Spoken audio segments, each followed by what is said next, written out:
Hi friends, అందరూ ఎలా ఉన్నారు? నేనైతే బాగున్నాను.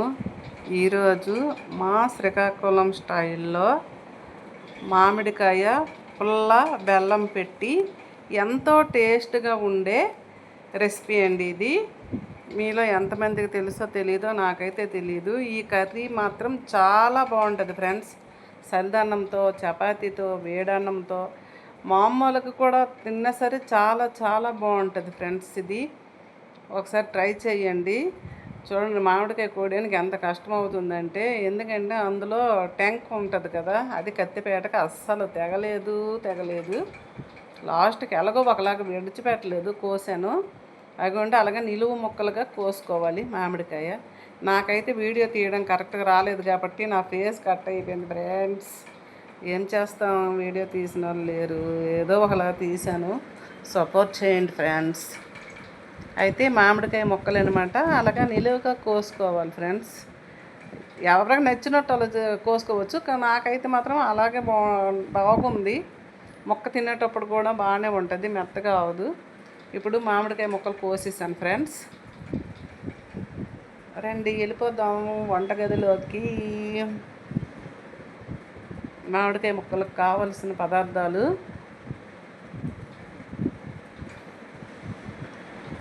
ఎర్రుల్లిపాయ, తెల్లుల్లిపాయ, కరివేపాకు, పోపులు, ఎండుమిర్చి, పసుపు, ఉప్పు, కారం, మసాలా, బెల్లం, చింతపండు, నూనె. ఇప్పుడు స్టవ్ వెలిగించుకొని మంచినీళ్ళు పెట్టుకున్నాను ఫ్రెండ్స్. అవి కొంచెం వేడయ్యాక మనం ముందుగా కట్ చేసుకున్న మామిడికాయ ముక్కలు దాంట్లో వేసి 90% ఉడికించాలి ఫ్రెండ్స్. అగోండి కొంచెం మనం గోరు దిగేటట్టు ఉడకాలి. అవి పక్కకు దించి వడపోసుకోవాలి నీళ్ళు.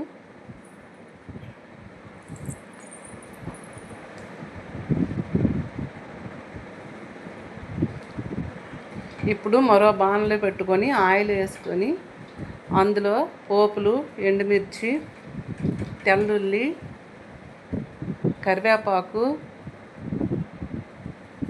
ఉల్లిపాయ ముక్కలు,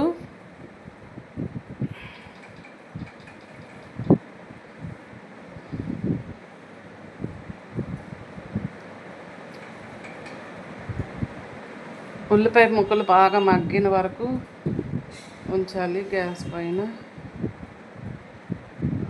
ఉల్లిపాయలు ముక్కలు మగ్గాక బెల్లం దాంట్లో వేసుకోవాలి. నేనైతే పెద్ద మామిడికాయలు అండి 2, అందులో దానికి తగినట్టు 1/2 kg బెల్లం అయితే వేసాను.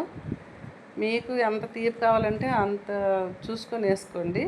నేనైతే 1/2 kgకి ఏమాత్రం తక్కువే ఉంటుంది వేసాను బెల్లం బాగా కరగాలి. ఇప్పుడు చూడండి, బెల్లం అయితే పూర్తిగా కరిగిపోయింది. ఇప్పుడు దాంట్లో మనం ముందుగా పసుపు, కారం, ఉప్పు, మసాలా,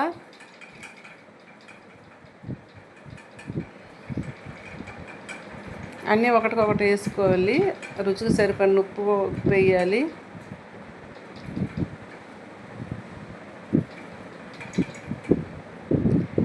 ఇప్పుడు ముందుగా నానబెట్టుకున్న చింతపండు నిమ్మకాయ సైజ్ అంతా అదనమాట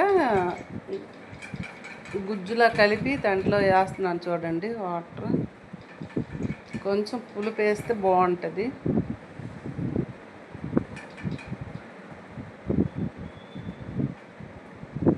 అది కొంచెం ఉడికాక మనం ముందుగా వడబోసుకొని పక్కన పెట్టుకున్నాం కదా ఉడకబెట్టిన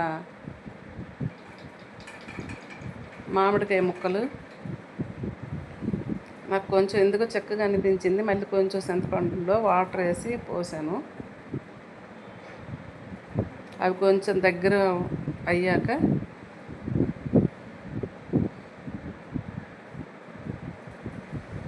ఇప్పుడు మనం ముందుగా ఉడకబెట్టుకున్న మామిడి ముక్కలు దాంట్లో వేసి కలపాలండి. ఒక 2 నిమిషాలు కలిపేసి మూత పెట్టి ఇస్తే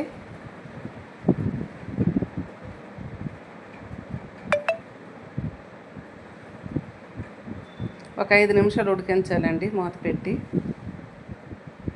ఇప్పుడు చూడండి, దగ్గరగా అయింది కర్రీ.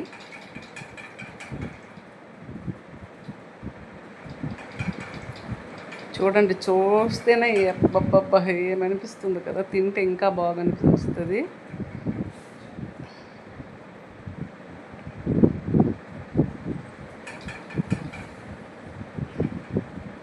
ఈ కర్రీ మా ఊర్లో అయితే చలిదానంతో తింటారు, వేడానంతో తింటారు, చపాతీతో తింటారు.